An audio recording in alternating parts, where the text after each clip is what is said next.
Hello friends, आज हम बात करने वाले हैं हेमेप्टाइसिस के बारे में, यानी कि खांसते वक्त या बलगम के साथ में खून आना। फ्रेंड्स, ये एक ऐसी कंडीशन है जो पेशेंट के लिए अलार्म का काम करती है। किसी भी मरीज को जब खून आता है, खांसी के साथ में बलगम के साथ में खून आता है, तो उस मरीज को थोड़ा अलर्ट हो जाना चाहिए, उस मरीज को थोड़ा सा सचेत हो जाना चाहिए कि हो सकता है उसके फेफड़ों में कोई ऐसी बीमारी हो जिसकी वजह से उसको आगे चल के बहुत ज़्यादा दिक्कत आने वाली है।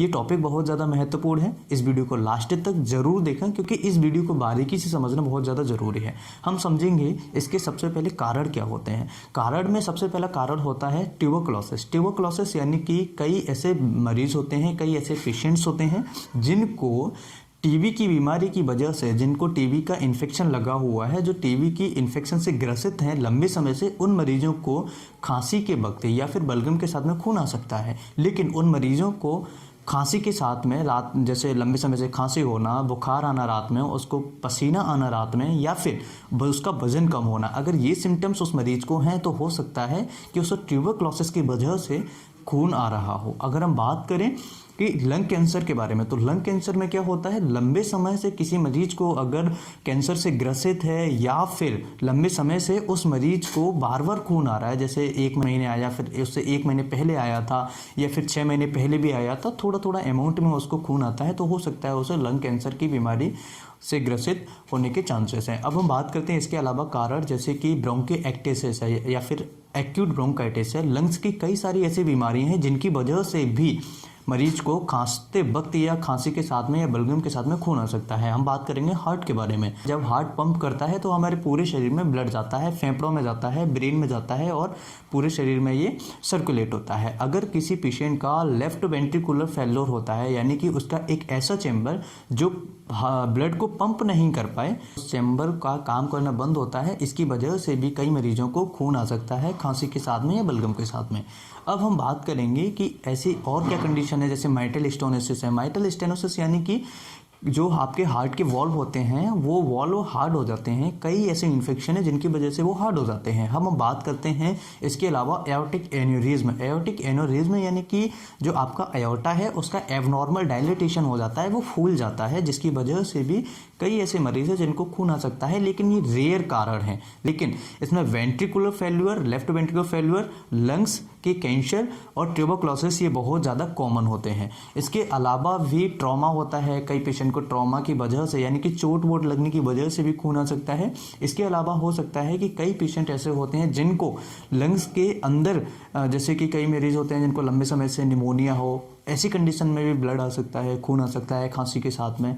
सो मैनी टाइप्स ऑफ कारण हैं। किसी को ब्लड कैंसर हो जाए, ल्यूकेमिया हो जाए, उसकी वजह से हो सकता है। हीमोफीलिया हो किसी मरीज को, उसकी वजह से भी खून आ सकता है। अब हम इसके इन्वेस्टिगेशन के बारे में समझते हैं, यानी इसकी जांचों के बारे में समझते हैं। सबसे पहला होता है चेस्ट एक्सरे। चेस्ट एक्सरे आपके डॉक्टर आपको प्रीफर कर सकते हैं, क्योंकि जब हम चेस्ट एक्सरे कराते हैं तो उसमें आपको पता लग जाता है कि उसमें कोई ट्यूमर तो नहीं है, या फिर वहाँ पर लंग कैंसर है, या फिर कोई अदर फॉरेन बॉडी तो नहीं है। जो भी वह कारण होगा उसे आपके डॉक्टर हटा देंगे, आपकी बीमारी ठीक हो जाएगी। इसके बाद होता है आपका फुल ब्लड काउंट, यानी कि जिसे हम FBC कहते हैं और इसे हम CBC भी कहते हैं, जिसे कंप्लीट ब्लड काउंट भी कहा जाता है। इसमें भी आपकी जो सेल्स हैं वो भी एबनॉर्मल देखने को मिल सकते हैं। हो सकता है प्लेटलेट्स कम हो जाए, WBC आपकी एबनॉर्मल आए, या ईशोनोफिल्स वगैरह बढ़ी हुई देखने को मिले, क्योंकि एलर्जी की वजह से जो कंडीशन होगी उसमें ईशोनोफिल्स देखने को मिलेंगी बढ़ी हुई।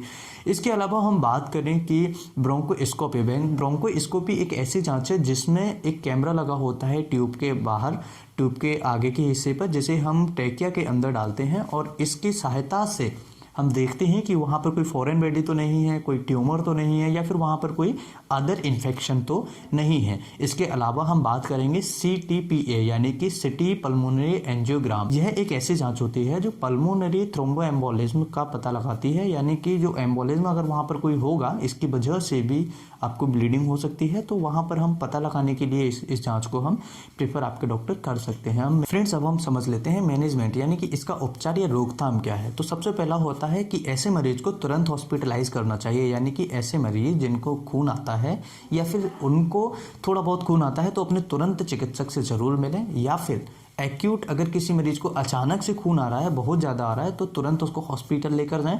हॉस्पिटल में हो सकता है उसे ऑक्सीजन की मात्रा दी जाए, या फिर हो सकता है कि उसे वेंटिलेशन पर रखा जाए। वेंटिलेशन पर रखने का कारण ये होता है कि हो सकता है उसके लंग्स जो हैं, फेफड़े जो हैं, काम करना कम कर दें या फिर सही तरीके से काम न करें। इसके अलावा सर्जरी हो सकती है, जिनमें आपके डॉक्टर सर्जरी आपको प्रेफर कर सकते हैं ऐसे मरीजों को। या सो फ्रेंड्स, कई सारी ऐसी कंडीशंस है जिनके साथ में उसका मैनेजमेंट किया जाता है या टेस्ट किए जाते हैं। कई बार कई अलग कंडीशन होती हैं तो उनके अलग टेस्ट किए जाते हैं। जैसे लेफ्ट वेंट्रिकुलर फेल्योर है तो उसमें ईसीजी वगैरह करानी होगी आपके डॉक्टर को, तो वो कई सारे टेस्ट होते हैं, कई सारे मैनेजमेंट होते हैं, जो जैसी कंडीशन वहाँ पर होती है वो आपके डॉक्टर कर सकते हैं। सो फ्रेंड्स, मैं आशा करता हूँ कि इस वीडियो को, इस टॉपिक को आपने समझा होगा। मैं फिर मिलूंगा इसी तरह के किसी नए टॉपिक में। तब तक के लिए bye bye, take care, thank you for watching.